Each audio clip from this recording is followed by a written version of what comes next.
जहाँ देख पियर पियर लौकता सगरी, जहाँ देख पियर पियर लौकता सगरी।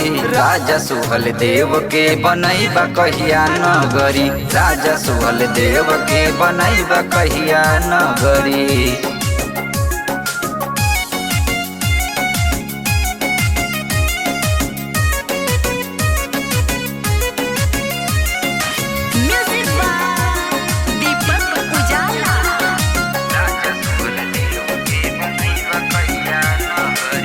कब रह देशवा में राज भर के राज हो, काहे नहीं खच्छिन लेता अब हूँ से ताज हो।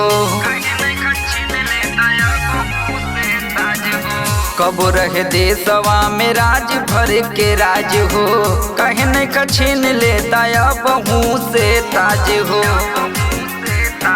राज भर समाज के बचाई लो तू पगरी, राजा सुहल देव के बनैबा कहिया नगरी, राजा सुहल देव के बनैबा कहिया नगरी।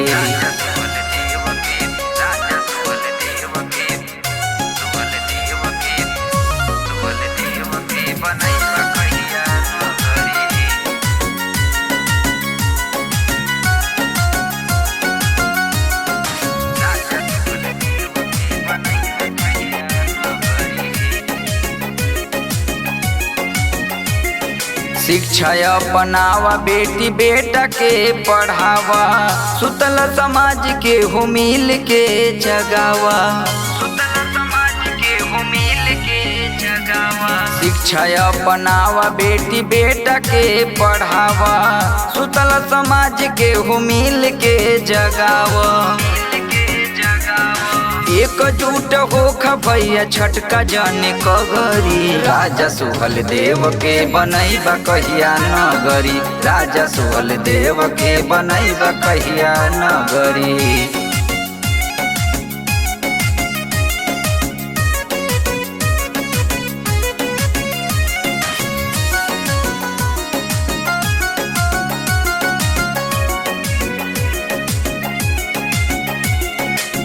राजा के वंश हौआ खुद के पहचाना, बनना गुलाम इतिहास आपन जाना।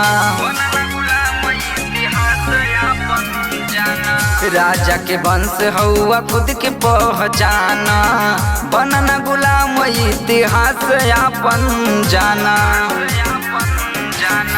प्रेमी निर्मोही के भरी कहिया गगरी, राजा सुहल देव के बनैबा कहिया नगरी, राजा सुहल देव के बनैबा कहिया नगरी।